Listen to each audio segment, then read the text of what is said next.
શાંત થવાના આરે છે અને છેલ્લી ઘડીનો પૂરજોશમાં તમામ પક્ષો, તમામ દિગ્ગજો, બંને ઉમેદવારો બેઠકના કે જેઓ હાલ તો એડી ચોટીનું જોર લગાવી રહ્યા છે, મતદારોને મળી રહ્યા છે, લોકોને મળી રહ્યા છે।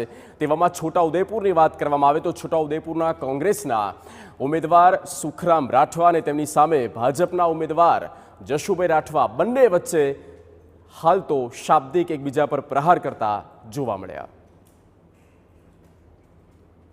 તૂટી ગયેલા નળ હોય કે તૂટી ગયેલી પાઇપો હોય એને રિપેર કરી શકે અને વાસમાં કહી શકે અમે તૈયાર કરી યોજના આપી દીધી પંચાયતને, હવે ચલાવવાની જવાબદારી ગ્રામ પંચાયતની।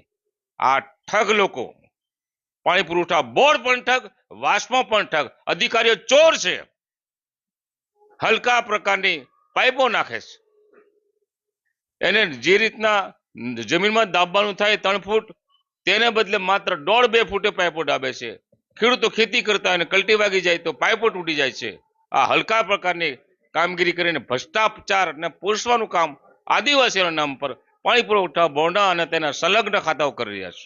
પીવાના પાણી માટે આપ વાત કરી, પણ અત્યારે ઉનાળાનો સમય છે। શિયાળામાં આપણે પ્રવાસ કરીએ ત્યારે આવી કોઈ ફરિયાદ હોતી નથી, અને ઉનાળો થાય એટલે સ્વાભાવિક પાણીના તળ નીચા જાય એટલે હેડપંપ કે બોરમાં પાણી શોષાઈ જતા હોય એટલે પાણીની થોડી ઘણી તકલીફ ઊભી થઈ। હું હમણાં 4 દિવસ પહેલા કુકરદા જિલ્લા પંચાયત, જે કહેવાય કે ખૂબ ડુંગરાળ વિસ્તારની, ત્યાં પણ પ્રવાસ કરી આવ્યો। ત્યાંના લોકોએ મને એક જ રજૂઆત કરી કે અમને જે જંગલની જમીનની જે સનદો આપી છે એ સનદો આપવાની બાકી છે, અને અમારી ફાઇલો જે છે જિલ્લા કક્ષાએ એમાં તમે નિકાલ કરજો, બાકીની બધી સગવડો અમને મળી રહી છે। ચૂંટણી સમય પર સમાજ